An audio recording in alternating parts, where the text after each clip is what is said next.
श्री कृष्ण कहते हैं कि पूरी जिंदगी सबका ख्याल रखने वाली माँ और उस माँ का ध्यान रखने वाले बच्चों का रिश्ता इस दुनिया का सबसे खूबसूरत बंधन है। बेटे के लिए माँ सिर्फ माँ ही नहीं बल्कि एक दोस्त भी होती है जिससे वो अपने जीवन की उलझनों को साझा करता है। खुशकिस्मत होते हैं वो जिन्हें माँ नसीब होती है, क्योंकि इस दुनिया में ये एक ऐसा रिश्ता है जिसमें मिलावट नहीं होती। जिंदगी में एक माँ की जगह कोई नहीं ले सकता है। माँ अपने बच्चों से ना सिर्फ निस्वार्थ भाव से प्रेम करती है बल्कि अपने बच्चों को जिंदगी जीना भी सिखाती है। उन्हें रिश्तों की अहमियत बताती है, अपनों से बड़ों का सम्मान करना सिखाती है, दूसरों से प्रेम करना, अनुशासित रहना समेत दूसरों की मदद करना भी सिखाती है। अर्थात एक इंसान अपनी माँ की बदौलत ही समाज में उठने बैठने के लायक बनता है। अर्थात माँ ही एक व्यक्ति की जिंदगी में सब कुछ होती है, क्योंकि माँ से ही इंसान का अस्तित्व होता है।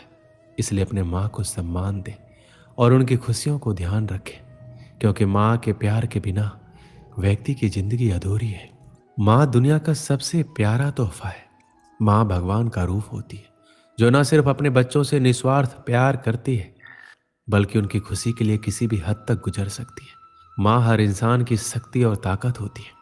माँ न सिर्फ 9 महीने अपने कोख में रखकर दर्द सहकर अपने बच्चों को नया जीवन देती है बल्कि पूरी जिंदगी साए की तरह अपने बच्चों का साथ देती है। माँ की बेहिसाब ममता को चंद शब्दों में नहीं पिरोया जा सकता।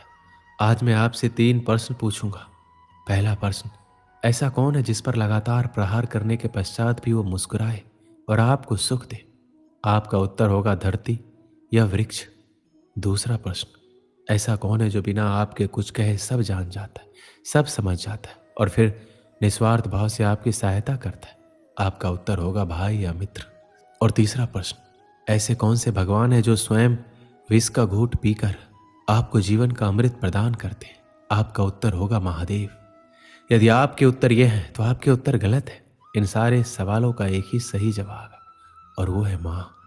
जब आप अपनी माँ के गर्भ में होते हैं तो उस समय उन्हें कितनी लात मारी होगी आपने, किंतु फिर भी वो मुस्कुरा के आपको आशीष देती रही। आपके बिना कुछ कहे वो सब जान जाती है और इस जीवन की कठिन परिस्थितियों के विष का घूंट पीकर आपको सुख का अमृत देती है। इस जीवन में आप कुछ भी कर लीजिए, अपने माँ का ऋण कभी नहीं चुका पाएंगे। यदि कुछ कर सकते हैं तो जीवन के आनंद में, उद्धव में और धन्यवाद में अपनी माँ को स्मरण